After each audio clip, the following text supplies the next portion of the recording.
روئے زمین پر ایسے بہت سے شہر موجود ہیں جن کے سینے میں صدیوں کی داستانیں دفن ہیں۔ یہ شہر تاریخی لحاظ سے بہت زیادہ اہمیت کے حامل ہیں، لیکن آج تک ان شہروں کی تاریخ اور اہمیت کو فراموش کیا گیا ہے۔ آج ہم پاکستان کے انہی شہروں کے بارے میں جاننے کی کوشش کریں گے اور ان کی تاریخی صفوں کو کھنگالیں گے۔ شہر بہاولپور سے کچھ فاصلے پر ایک شہر اچ شریف واقع ہے۔ اس شہر کی تاریخ بھی بہت قدیم ہے۔ اس شہر کی آبادکاری کے متعلق بہت سی روایات ہیں۔ کچھ روایات کے مطابق یہ شہر 550 قبل مسیح میں آباد ہوا، لیکن یہ ایک کمزور روایت ہے۔ ایک مضبوط ترین روایت یہ ہے کہ یہ شہر 3000 سال قبل مسیح میں آباد ہوا۔ رامائن، جو کہ ہندوؤں کی مقدس کتاب ہے، اس میں بھی ہمیں اس شہر کا تذکرہ ملتا ہے۔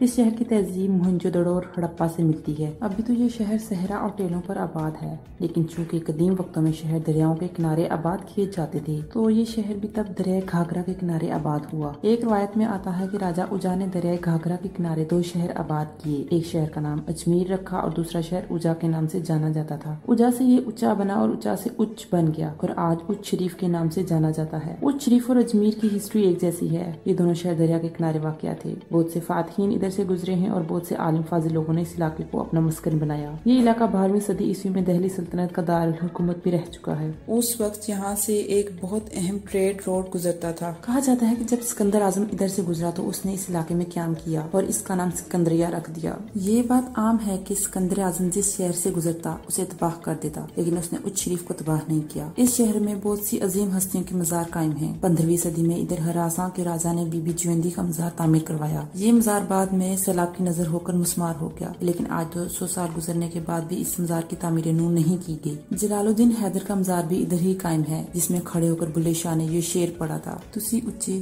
تہاڈی ذات اچی، تسی وچ اچاندے رہندے، اسی قصوری ساڈی ذات قصوری، اسی وچ قصور دے رہندے۔ اگر ہم اگلے شہر کی طرف چلیں تو تلمبا بھی ایک ایسا شہر ہے جو تاریخی لحاظ سے بہت قدیم ہے۔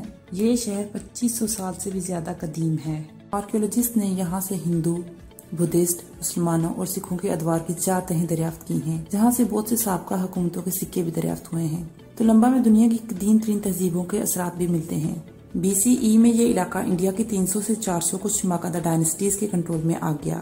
یہ علاقہ چندرا گپتا موریہ سے ہوتا ہوا موران امپائر کے کنٹرول میں بھی رہا ہے۔ اس کے بعد یہ علاقہ شنگا سلطنت کے زیر کنٹرول بھی رہا۔ شنگوں کے زوال کے بعد یہ علاقہ مقامی ہندو اور بدھسٹ حکمرانوں کے پاس چلا گیا۔ جب ان مقامی حکمرانوں کا زوال ہوا تو یہ علاقہ بدھ مت کے حکمران کانچکا کے زیر کنٹرول آ گیا۔ اس وقت اس علاقے میں بہت کام ہوا۔ کانچکا کے زوال کے بعد یہ خطہ قدیم ہندوستان کی سلطنت گتا کے زیر قبضہ آیا۔ اس علاقے پر جب مسلمانوں نے قبضہ کیا تو انہوں نے اس علاقے کو تباہ کر دیا۔ اس کے بعد یہ علاقہ کھنڈرات میں تبدیل ہو گیا۔ پرانے شہر کے کھنڈرات آج کے شہر سے 1 کلومیٹر کے فاصلے پر ہیں۔ سکھوں کے پہلے گرو نانک اپنے سفر کے دوران یہاں بھی آئے۔ سکھوں کے ایک اور گرو ہر رائے نے یہاں پر سکھزم کی تبلیغ کے لیے اپنا نمائندہ بھی بھیجا، لیکن جہاں کچھ سکھوں نے اس علاقے میں سکھزم کی تبلیغ کے لیے اپنے نمائندے بھیجے، وہیں پر ایک اور سکھ حکمران نے اس علاقے کو فتح کرنے کے بعد ادھر ایک مشہور بازار حسن قائم کیا۔ جی ہاں، رنجیت سنگھ نے جب اس علاقے کو فتح کیا تو اس نے ادھر ایک بازار حسن قائم کیا، جس کے بارے میں کہا جاتا ہے کہ کچھ سال پہلے مشہور مذہبی اسکالر مولانا طارق جمیل صاحب نے اسلامی تعلیمات کے ذریعے اس کو بند کرنے کی کوشش کی۔ مسلمانوں کی تاریخ تلمبا میں اس وقت شروع ہوئی جب یہاں پر محمد بن قاسم آئے اور جس بازار سے گزرے اسے آج قاسم بازار کے نام سے جانا جاتا ہے۔ تلمبا کے لوگوں کو اس شہر کے جغرافیہ کی وجہ سے بہت سی جنگوں کا سامنا کرنا پڑا۔ شمال اور مغرب سے آنے والے تمام حملہ آوروں کو ملتان تک پہنچنے کے لیے تلمبا سے گزرنا پڑتا۔ سکندر اعظم نے بھی اس شہر پر حملہ کیا۔ تیمور لنگ نے بھی تلمبا پر حملہ کیا۔ شیر شاہ سوری نے شہر کے وسط میں ایک قلعہ بنایا تھا۔ یہی قلعہ اب ایک گرلز ہائر سیکنڈری اسکول میں تبدیل ہو چکا ہے۔ ہم اگلے شہر کی طرف جاتے ہیں۔ اگلا شہر کہروڑ پکا ہے، جو کہ بہت قدیم اور تاریخی ہے۔ اس شہر کے بارے میں کہا جاتا ہے کہ یہ شہر حضرت عیسیٰ کے دور میں آباد ہوا۔ تاریخ راجستھان کے مطابق راجہ کلوان نے اپنے والد کے کہروڑ کی یاد میں دریائے بیاس کے کنارے کہروڑ نامی قلعہ تعمیر کیا۔ برصغیر پر جب انگریزوں نے اپنی حکومت قائم کی تو انہوں نے ادھر ایک ریلوے لائن بچھائی، جس کی وجہ سے قریبی بستی پکا کہروڑ سے ملا دی گئی، جس کے بعد ریلوے اسٹیشن کا نام کہروڑ پکا ہو گیا۔ اس کے بعد اس علاقے کو بھی کہروڑ پکا کہا جانے لگا۔ کہروڑ پکا چونکہ صدیوں سے آباد ہے تو اس علاقے پر تاریخ کے بہت سے حکمرانوں نے حکمرانی کی ہے، جن میں ہن فیملی، راجہ چیچ، شیر شاہ سوری، مغل اور انگریز شامل ہیں۔ سکندر اعظم سے لے کر محمد بن قاسم تک بہت سی تاریخی شخصیات ادھر آ چکی ہیں۔ ابن بطوطہ جو کہ مشہور سیاح رہ چکے ہیں، انہوں نے کہروڑ پکا میں قیام کیا۔ رضیہ سلطانہ جو کہ شمس الدین التتمش کی بیٹی تھی، انہوں نے بھی کہروڑ پکا میں قیام کیا۔ محمد بن قاسم جب ادھر آیا تو اس وقت ملتان سنگھ کا حصہ تھا اور کہرور پکا بھی ملتان ڈویژن میں آتا تھا، تو ہمیں اس بات کا ثبوت ملتا ہے کہ محمد بن قاسم کہرور پکا میں آ چکا ہے۔ رنجیت سنگھ نے جب یہ علاقہ فتح کیا تو اس نے تلمبا کی طرح ادھر بھی بازار حسن قائم کیا، جو کہ قیام پاکستان کے بعد تک بھی چلتا رہا۔ کہرور پکا کی تاریخی عمارات کی بات کی جائے تو ادھر بہت سی تاریخی مندر موجود ہیں، جن میں مندر حسین، لال داس اور مندر سنتان درم شامل ہیں۔ جوگا مایا ٹیمپل، رنچور ٹیمپل بھی یہاں کی مشہور تاریخی جگہ ہیں۔ ملتان کی طرح کہرور پکا کو بھی اولیاء کی سرزمین کہا جاتا ہے۔ انہی تاریخی لحاظ سے اہمیت کے حامل شہروں میں ایک شہر وزیر آباد بھی ہے۔ وزیر آباد ضلع گوجرانوالہ کی ایک تحصیل ہے، جس کی بنیاد 1645 AD میں شاہ جہاں کے ایک امیر وزیر حاکم الدین نے رکھی۔ 1760 کے شروع میں یہ ایک قصبہ تھا اور اس قصبے پر چرچ سنگھ نے قبضہ کر لیا، لیکن 1809 میں جب اس علاقے پر رنجیت سنگھ کی حکمرانی قائم ہوئی تو اس نے اس علاقے کو مکمل طور پر نئے سرے سے تعمیر کیا۔ یہ شہر تاریخی لحاظ سے بہت زیادہ اہمیت کا حامل ہے۔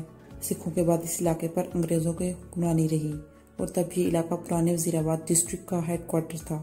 برِ صغیر کی تقسیم سے پہلے اس علاقے میں مسلمانوں کے ساتھ ساتھ ہندو اور سکھ بھی بڑی تعداد میں آباد تھے، اور آج بھی ہمیں وزیر آباد میں ہندوؤں اور سکھوں کی عبادت گاہیں دیکھنے کو ملتی ہیں۔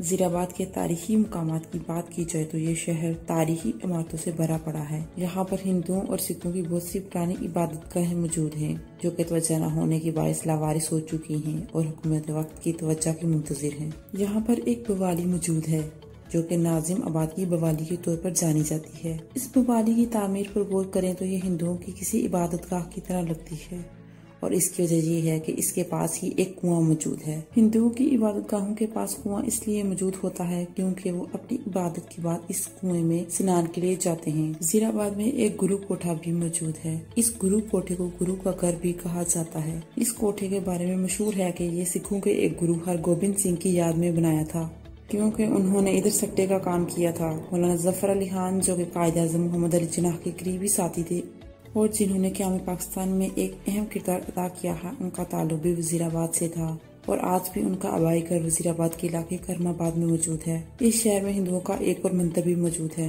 یہاں پر شیر شاہ سوری کا تعمیر کیا گیا ایک ڈاک گھر بھی ہے، جس کے بارے میں کہا جاتا ہے کہ اس وقت جو ڈاک لے کر آتے وہ اس ڈاک گھر میں قیام کرتے۔ اس کے علاوہ مسمن برج اور لاڈو کی پلی وزیر آباد کی تاریخی جگہ ہیں۔ لاڈو کی پلی سے بہت سی دلچسپ کہانیاں منسوب ہیں۔ وزیر آباد سینٹر آف ایکسلنس بھی رہ چکا ہے۔ پورے برِ صغیر میں سب سے اعلیٰ اسلحہ سازی وزیر آباد میں ہوتی ہے۔ اس کے علاوہ اگر وزیر آباد کی کٹلری کی بات کی جائے تو بڑے بڑے جرمن مالز وزیر آباد کی کٹلری دیکھ کر حیران رہ جاتے ہیں۔ آج کل لاہور مال روڈ پر جو توپ بنگیوں کی توپ کے نام سے جانی جاتی ہے، یہ توپ بھی وزیر آباد سے لائی گئی ہے۔ اگر آپ کو یہ ویڈیو پسند آئی ہے تو اسے لائک کر دیجیے اور مزید ایسی ویڈیوز دیکھنے کے لیے چینل کو سبسکرائب کر دیں۔